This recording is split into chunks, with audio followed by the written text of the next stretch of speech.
Welcome to NTD News Today. Here are today's top stories. President Trump announces the first stage of a massive $500 billion trade deal with Japan. Meanwhile, he's weighing decisions on Taiwan arms sales and pushing diplomatic efforts with Iran. Ukraine says day 2 of peace talks in Geneva were difficult, but some progress has been made. More from President Zelensky.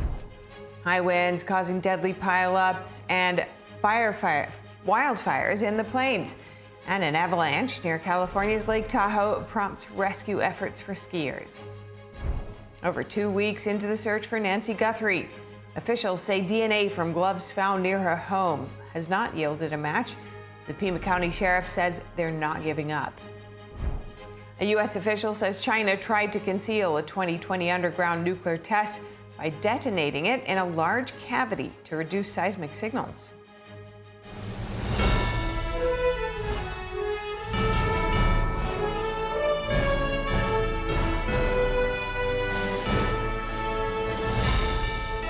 This is NTD News Today, live from our global headquarters in New York City. Today's Wednesday, February 18th. I'm Stephanie Cox. President Trump is addressing a range of major international developments. Trump announcing the first phase of a sweeping trade deal with Japan and addressing diplomatic efforts over China, Iran, and the Russia-Ukraine war.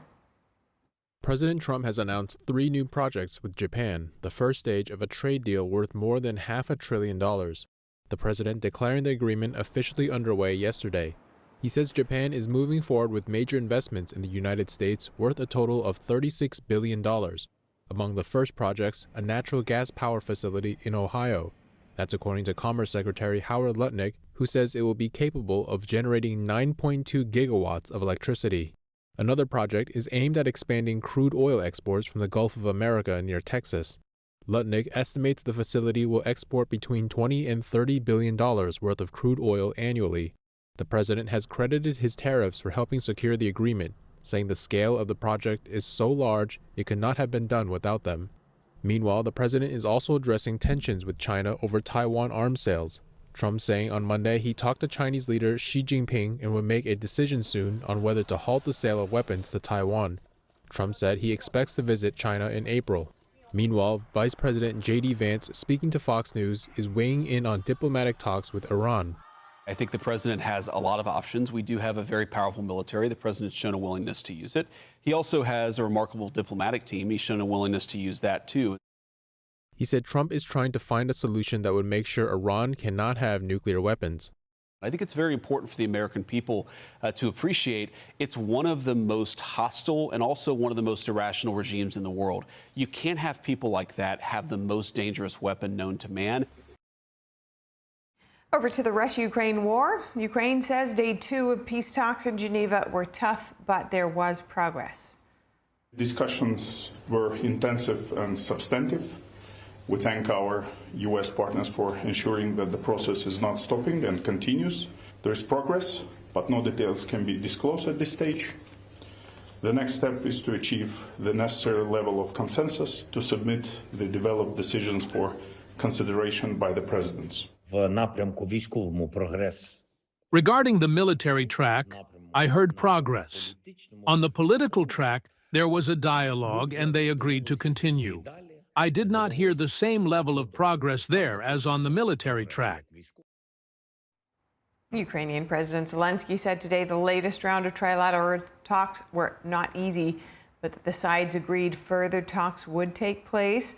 The U.S.-mediated peace talks in Switzerland ended abruptly after 2 hours. Zelensky today accused Russia on X of trying to drag out negotiations that could already have reached the final stage. Ukraine's chief negotiator says talks remain constructive and that the ultimate objective is unchanged, a just and sustainable peace. Russia's chief negotiator called the talks difficult but businesslike. And a senior State Department official released new evidence today. It supports U.S. allegations that China conducted an underground nuclear test in June of 2020. The Assistant Secretary of State spoke at an event hosted by the Hudson Institute. We've already seen China recycle long-standing statements about arms control that attempt to shift primary responsibility for progress on Russia and the United States. All the while, Beijing rapidly builds up toward parity. As an aside, I'd ask, is it parity with the United States? Is it parity with Russia? No one knows. They've been using these lines in tactic for several decades. Frankly, I think the rest of the world has been enabling this behavior by giving a pass to those that make this argument. But for those who buy the narrative, let me ask, do you really think that the People's Republic of China will be incentivized toward meaningful arms control after they've already achieved parity or better? I think we know the answer to that question. He says China tried to hide the 2020 underground nuclear test by detonating the device in a spacious underground cavity to diminish seismic waves. The U.S. earlier this month accused China of performing such secretive nuclear arms tests and implementing measures to restrict seismic evidence. China is a signatory to the 1996 Comprehensive Nuclear Test Ban Treaty, but not a ratifier. It rejected the initial U.S. accusation at an international conference this month. Beijing's last acknowledged underground test occurred in 1996. Now authorities say they're running down thousands of leads in the search for Nancy Guthrie, the mother of NBC anchor Savannah Guthrie. But DNA from a pair of gloves found 2 miles from Guthrie's home hasn't thrown up any matches of the FBI's database. The Pima County Sheriff's Department said in a statement the DNA from the gloves did not match DNA found on the property either. That DNA is also being analyzed. The sheriff's office did not say where in the home it was found. Meanwhile, investigators are trying to locate Nancy Guthrie's pacemaker, working with the manufacturer and other experts in the field. They're also looking into the backpack worn by the suspect, one they say was sold exclusively at Walmart. The Pima County Sheriff says they're working with Walmart managers across the state to try and find out how many of those backpacks they sold in the last couple months. The sheriff says in an interview with NBC News that investigators continue to work on thousands of tips and leads. He says they're not giving up, adding, quote, as long as we have the ability to chase a lead, it's not cold. And Sheriff Chris Nanos also says his office is working with Google for more camera footage. Speaking to News Nation yesterday, he said investigators have obtained Google Nest video from the entrance of Nancy Guthrie's home. He says authorities have asked Google whether additional footage can be accessed. Nanos says Google indicated it may not be possible, but officials will try. And next, severe weather slamming the West and Great Plains this week. There was a massive and deadly pileup on the interstate near Pueblo, Colorado, amid high winds. Elsewhere in the plains, wind conditions fanned the flames of wildfires. And in California, an avalanche triggered a search and rescue effort for a group of backcountry skiers. Here are the details.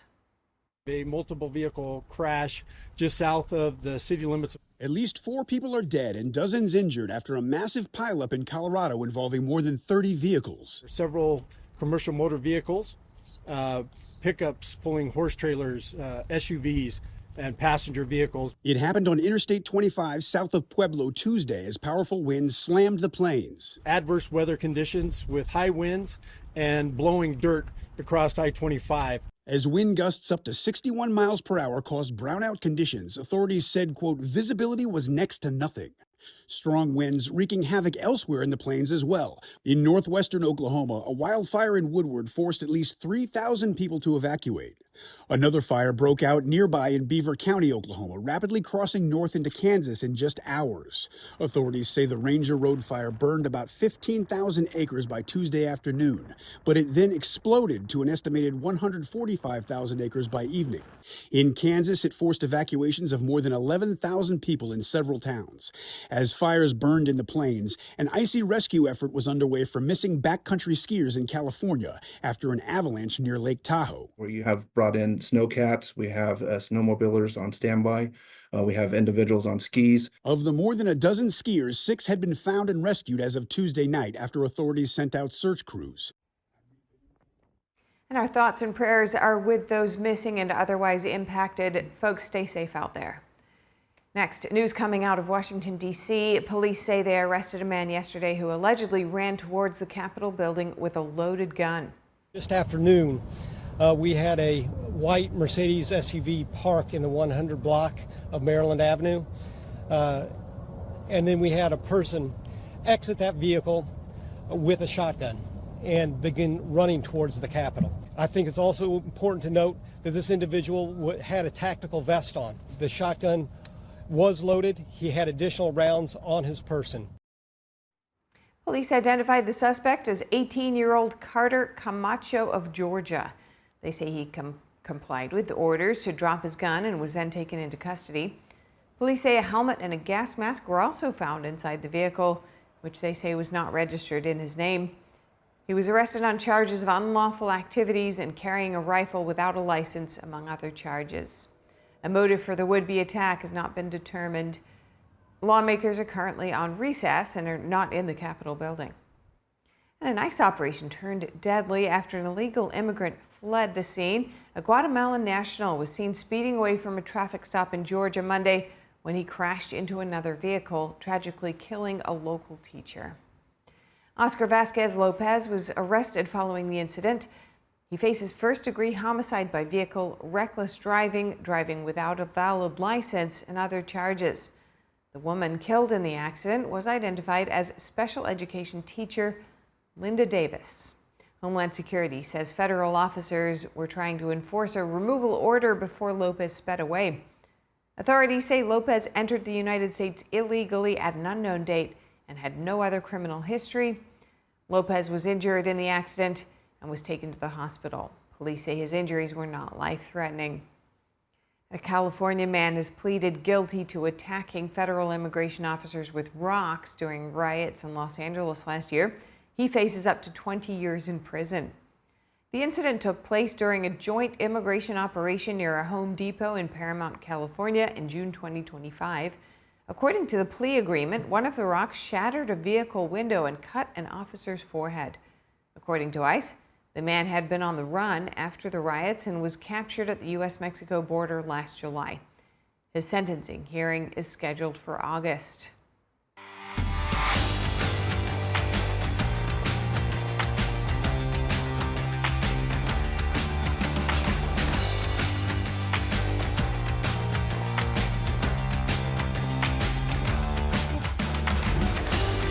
And now for your sports news, we're joined by NTD's Dave Martin. Dave, great to see you on set again.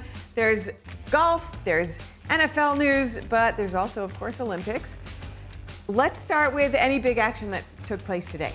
Yeah, we've got some big news today already. USA skiing star Mikaela Shiffrin won gold today in the women's slalom event. Now, Shiffrin, generally regarded as the most decorated alpine skier really of all time in the world, but that hadn't been reflected in her most recent Olympic performances. Now, she won gold in this same event all the way back in 2014 games when she was just a teenager. She also won gold and silver at the 2018 Winter Olympics. But somehow she was shut out at the last Olympics, and this is actually her first medal at these games, so very big congratulations to her. Now, also today, Norway cross-country skier Johannes Klæbo won gold in the men's team sprint. This is his 10th career gold. Only Michael Phelps has won more Olympic golds. Of course, Phelps has 23, which is absolutely amazing. Meanwhile, in the same race, Team USA was right behind them to win silver, so big congratulations to them. And in the men's snowboard slopestyle event, American Jake Cantor took home the bronze. So a big day already for Team USA here in the Winter Olympics. Yeah, sure is. It's all good to hear. Let's shift gears now to the NFL. The Kansas City Chiefs have reportedly restructured the contract of star quarterback Patrick Mahomes. They want to pay him a lot, and they need to do so to get under the league's salary cap. They've got to do that restructuring. Tell us all about that. Yeah, very complicated. I'll try to keep you awake when I explain all this, all right? You know, in the NFL, they have a very hard team salary cap. You cannot go over it. It's unlike the NBA's where it's a soft cap and you just pay a penalty or whatever. Constantly it's violated. Now, coming into this offseason, the Chiefs were in the very unenviable position They were projected to be some $50 million over the 2026 salary cap for the upcoming season. Now, that's just FYI, the salary cap is just over $300 million. Meanwhile, at the same time, they didn't even have a full roster of players. So somehow you have to add players while subtracting a whole lot of salary there. So you can do that in three different ways. One, you can release players who have unguaranteed salaries. You can trade players who have high salaries, or you can convert high salaries into signing bonuses instead. Now, signing bonuses for the purposes of salary cap are spread over the remaining length of the contract. So the Chiefs took Mahomes' $54 million salary, turned it into a signing bonus. It saves $45 million in cap space this season. The trade-off is it adds $11 million each of the next 4 years, and that's whether he's on the team or not. They call it dead salary cap space. So it's most teams would still make this trade, of course, because you want to keep your best players. Now, meanwhile, the Chiefs still over the cap, but is by only $10 million after this move. So expect some more moves for them. You got all that stuff? Will do. All right. I'm glad I was clear and Indeed. you stayed awake. Okay? Yes, I did. But next I want to talk about golf. 15-time major champion Tiger Woods has not played in more than a year. Where's he been? There's been a couple of injuries. But do you think he could be playing by spring? He says he could. You know, Woods said yesterday he's not ruling out a return to the play in the Masters, which is just 2 months away in April. Now, this is really golf's most prestigious of the four majors, much like Wimbledon is to tennis.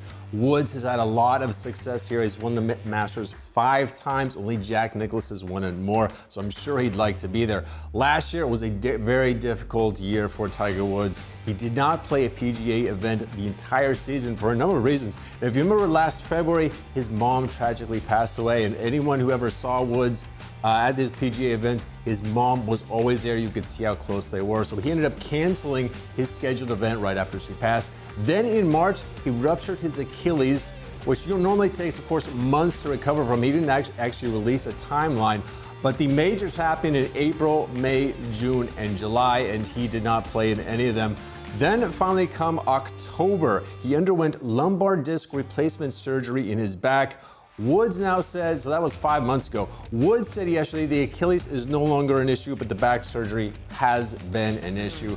Meanwhile, he turned 50 just a few weeks ago. You know, only Phil Mickelson has won a major at an older age. I'm still holding out hope, Steph. Yeah, All indeed. right. What a year it's been, but plenty ahead probably. Hopefully plenty ahead. All right. Thanks so much, Dave. Thank you, Steph. President Trump says he'll make a decision on arms sales to Taiwan after discussions with Chinese Communist leader Xi Jinping, who urged, quote, prudence and caution on the issue.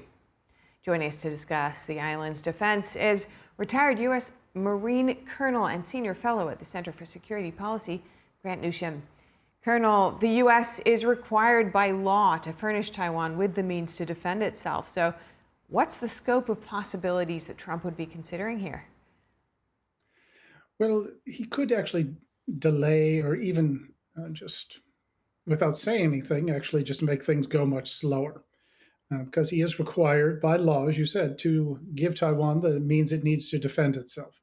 That's under the Taiwan Relations Act. It's not it's a matter of interpretation. But he does have ways of sort of raising a little doubt about what America intends to do for Taiwan. And he may think that by doing that, he gets the Chinese to cooperate. But legally, he doesn't have much choice when it comes to giving weapons to Taiwan, although they did have to approve the transaction. They did. Now to back off on that would look very bad. As a practical matter, while Taiwan bought $11 billion worth of American arms, it's a very long pipeline. So actually to receive these things could take a good long while. So in some respects, it's Mr. Trump dealing with the optics. And I don't think the Chinese are going to be fooled, but they want to see what they can get him to do. Taiwan itself is facing challenges within its own political system to commit more to funding its own defense.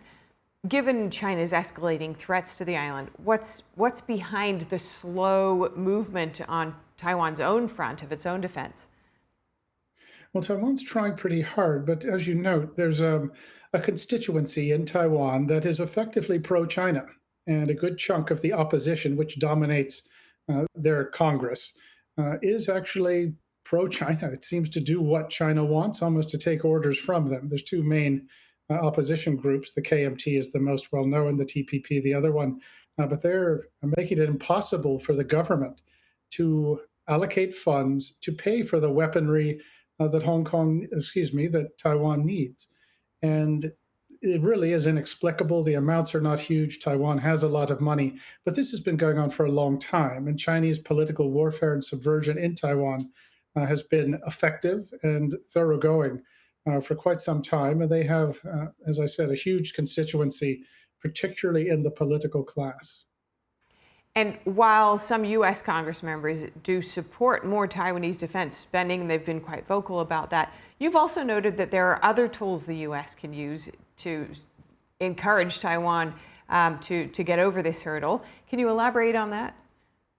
Sure. Well, when I talk about Taiwan, I mean some people in Taiwan, and particularly those in the opposition parties that are unnaturally digging in their heels about approving these necessary measures for Taiwan to defend itself, but also to show the United States that Taiwan is doing everything it possibly can. And that's important from a political perspective. So the Americans do have some things to do that they can apply pressure with, besides just writing letters. One of those is to revoke green cards, not give visas to members of the opposition party, some key members of it, but particularly to their families and their relatives, many of whom do have very deep connections with the United States. They talk a good game when it comes to China, but they all want to live in the United States. So put some pressure on them that way. Make it so there is a downside to actually doing China's bidding in Taiwan. Let's looking back here with a focus on the U.S. Congressmember Alexandria Ocasio-Cortez in Munich was asked whether the U.S. should support Taiwan with boots on the ground in the face of a Chinese attack. We'll just play that clip now. Would and should the U.S. actually commit U.S. troops to defend Taiwan if China were to move? I think that this is such a, I think that this is this is, of course, a very long-standing policy of the United States. And I think what we are hoping for is that we want to make sure that we never get to that point. Now, President Trump said Cortez's response was not a good look for the U.S., while Vice President Vance said it shows how thin the Democrats' policies really are. Your thoughts on that? Well, it was pretty much gibberish. And considering she knew where she was going, you think she would have prepared a little better than this. There's really no positive spin to be put on this. There's no excuse for it. And this is someone who considers themselves a presidential candidate. The Chinese would be very glad to have someone like that in the Oval Office. I'm afraid that just demonstrated incoherence. Really, there's no good way to look at that. Now, the U.S. has not officially promised it would send troops. That's including the Republican Party. There's been no official stance on that. So where do you think both parties stand on this particular point of boots on the ground in the event of a potential attack on Taiwan? Well, I think the real question, and once you get across as I say, that 20 seconds of gibberish you just heard, I think the question is, will America defend Taiwan? And that could mean putting U.S. forces in Taiwan. They're already there, actually. There's probably at least 1,000 American advisors. But will America use the full weight of its military and economic, political capabilities to defend Taiwan? That's the question. And forever, pretty much, the answer to that is we won't say yes, we won't say no, but you can make your own interpretation of that. The Chinese do think that we are going to defend Taiwan. So when the time comes, the Americans will make that decision. And they are actually, according to the Taiwan Relations Act, required to defend Taiwan. Of course, a law can be interpreted in a lot of different ways, but nobody quite knows. But I think the overwhelming likelihood is that America will step in. If it doesn't defend Taiwan, America will be finished in Asia. Asia will turn red overnight as every country that can cuts a deal with China. America promises explicit or implicit of support for Taiwan or to defend any country will be in such doubt that it'd be hard to see how we would continue as a serious power. And that's how important the Taiwan issue is. And it's stark warning there. Yeah, it really is. And that's unfortunately all we have time for, but it's great to hear your insights as always. Colonel Grant Newsham, thank you so much. Thanks for having me. Next, Meta CEO Mark Zuckerberg is expected to take the stand today in a landmark social media trial in Los Angeles. The case is one of more than 1,000 lawsuits accusing Meta and Google of designing addictive features that harm young users. NTD's Christina Corona tells us more. Mark Zuckerberg is set to testify Wednesday in a major social media trial in Los Angeles. The lawsuit alleges that Meta and Google designed products they knew would addict children. Zuckerberg is expected to face grieving families in court, and his testimony comes after facing sharp questioning on Capitol Hill 2 years ago. So you didn't take any action. You didn't take any action. You didn't fire anybody. You haven't compensated a single victim. Let me ask you this. Let me ask you this. There's families of victims here today. Have you apologized to the victims?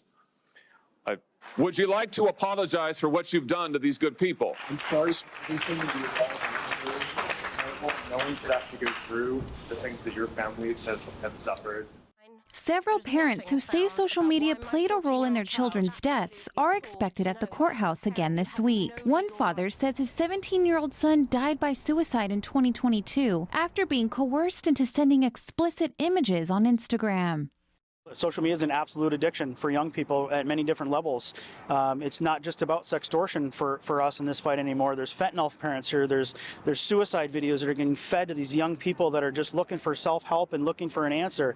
And they're getting fed suicide videos. How to? Another mother says her 17-year-old daughter died from fentanyl poisoning after she allegedly received laced drugs from someone she met on Instagram. I don't know how they live with themselves. They have children. They don't allow their children to be on social media. I don't know how Mark Zuckerberg can live with himself knowing that his hands are bloody. Meta and Google denied the claims. Instagram chief Adam Mosseri also testified last week, pushing back against the idea that problematic social media use meets the clinical definition of addiction. Christina Corona, NTD News. As AI-generated videos are flooding the internet, Hollywood is condemning a new tool from Bytedance, which is, of course, the owner of the parent company of TikTok. Chances are you may have seen some of the clips created with the platform. NTD's David Lamb has that story. Hollywood groups are condemning a new artificial intelligence video generator called Dance 2.0. After seeing this video of an AI Tom Cruise and Brad Pitt fighting each other, among many other generated videos. Dance 2.0 comes from Beijing-based company Bytedance, the creator of TikTok, and lets users create realistic-looking AI videos based on text prompts. It's only available in China for now, but the film industry says the platform violates copyright and uses the likeness of actors without permission. Yes, I'm busy. Are you taking a call?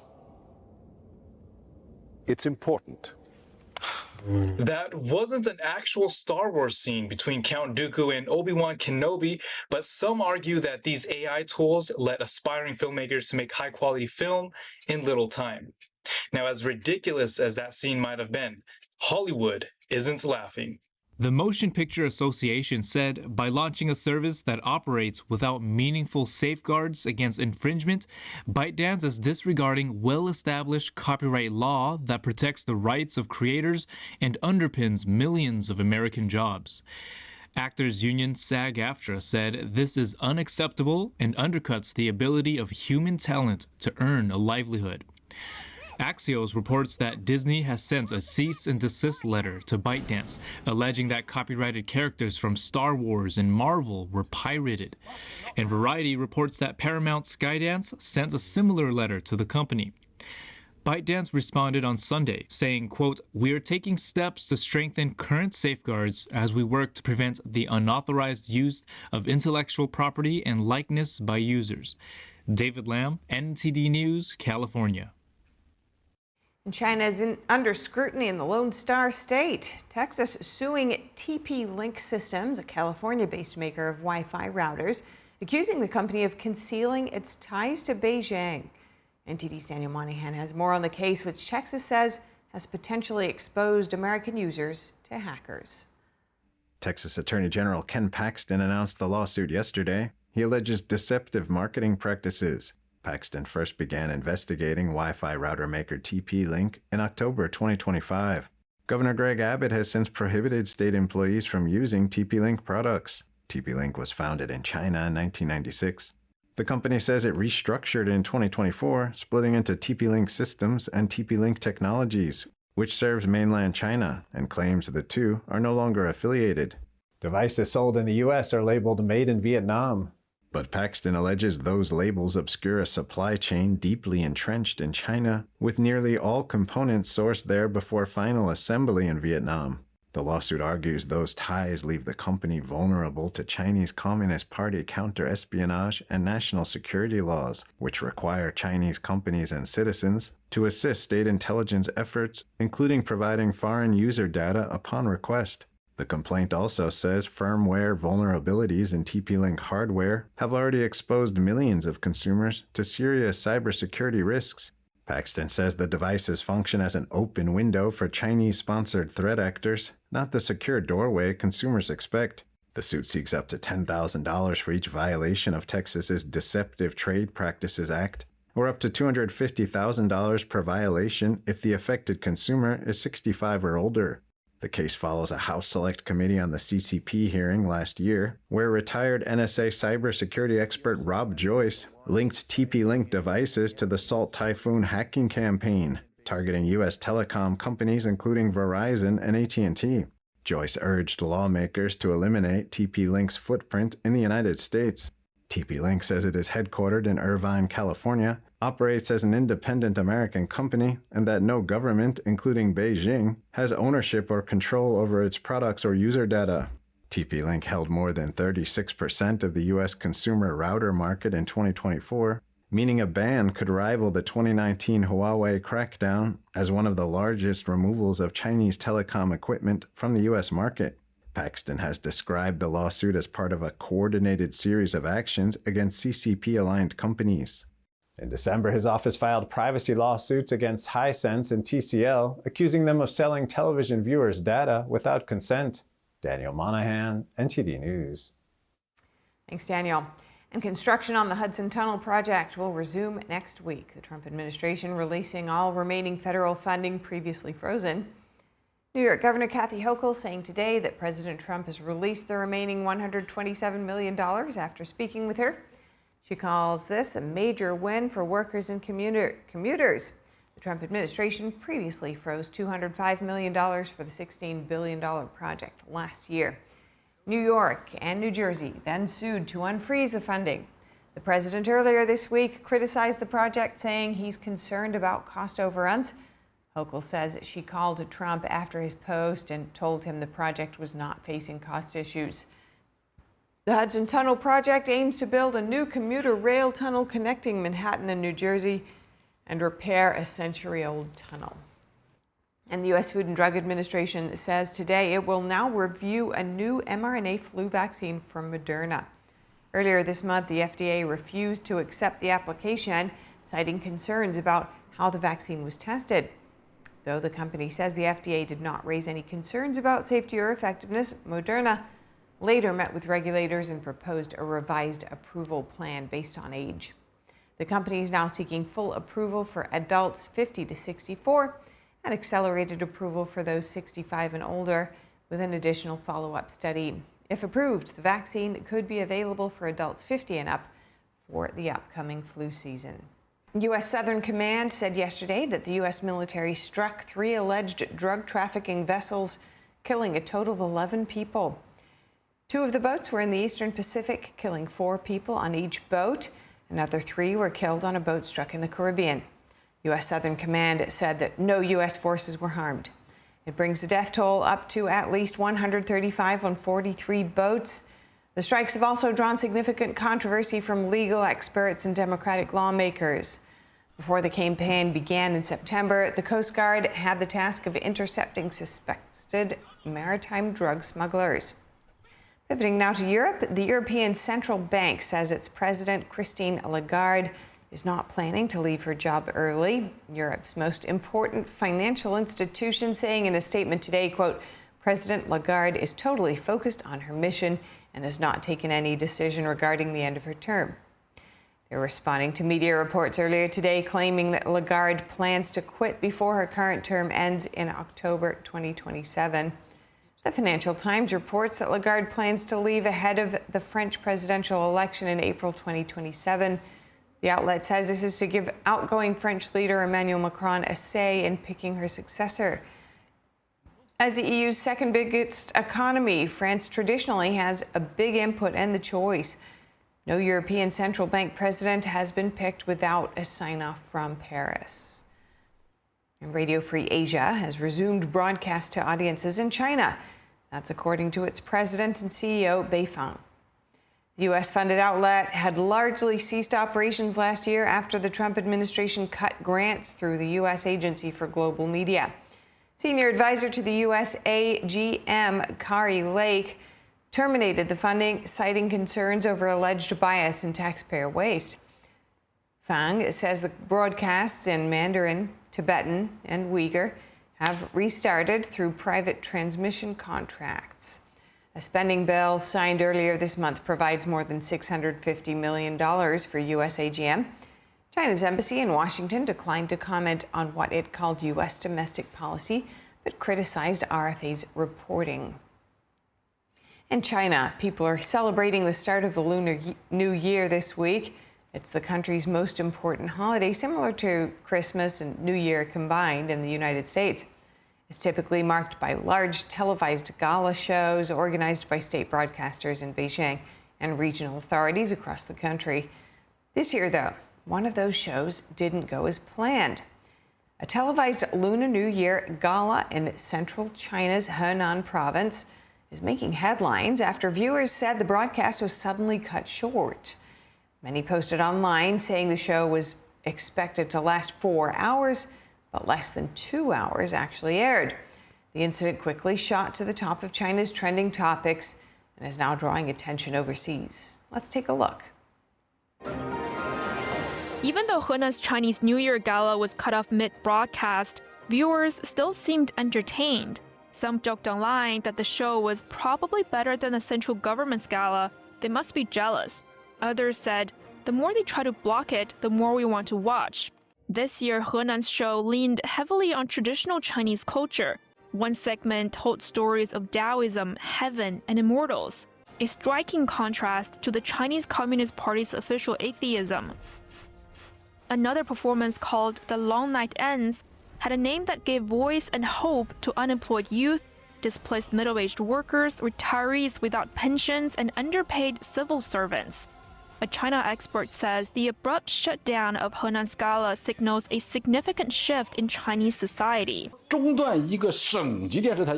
abruptly cut off a major live TV broadcast by a provincial TV station, the order almost certainly came from central authorities, at least from China's top internet regulator, or even higher. That could include the Ministry of Public Security, the Central Propaganda Department, the Central Office, or the Ministry of State Security. We have to face a reality. Under the Chinese Communist Party system today, there is no truly safe space for expression. And if even a holiday stage performance must be judged through the lens of national security, how can ordinary people live, or breathe, or even speak freely? In China, under CCP's rule, all media as well as cultural and entertainment content is tightly controlled and must serve the party's agenda. Even programs aired during the country's most important holiday go through multiple layers of approval before they can reach viewers. In China, a provincial TV station's Lunar New Year Gala isn't just a cultural performance, it's a political propaganda product. Before it airs, the program must pass multiple layers of review. first within the TV station, then by the provincial government, and finally by national regulators. At the same time, the Ministry of Public Security and the Cyberspace Administration assess potential public opinion risks.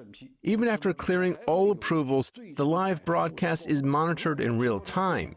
If anything unusual happens, or if a superior calls, the signal can be cut on the spot. In recent years, free speech in China has shrunk even further. Last November, a popular influencer with 2 million followers was wiped off the internet after saying that most iPhone users are elites, while Android users are lower class. Authorities accuse him of spreading negative sentiment and dividing society. This January, Chinese regulators permanently banned 22 prominent finance-focused social media accounts for allegedly spreading rumors and bearing the market. The crackdown on speech isn't limited to mainland China. A few years ago, Hong Kong's national security law led to the suppression of pro-democracy figures, including Jimmy Lai, the founder of Apple Daily. Even in the U.S., Beijing has targeted a New York-based performing arts group for depicting a China without the Communist Party, with Chinese embassies and consulates actively working to block the performances.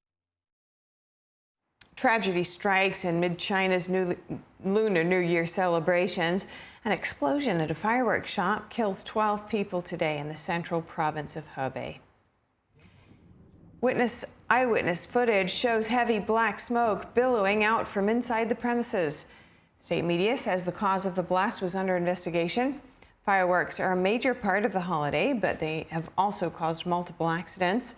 On Sunday, another explosion at a fireworks shop in the eastern coastal province of Jiangsu killed 8 people and injured 2 others. And that's all we have time for right now, but stay with us. We'll be broadcasting the White House press briefing shortly after this break. I'm Stephanie Cox. Thanks for watching.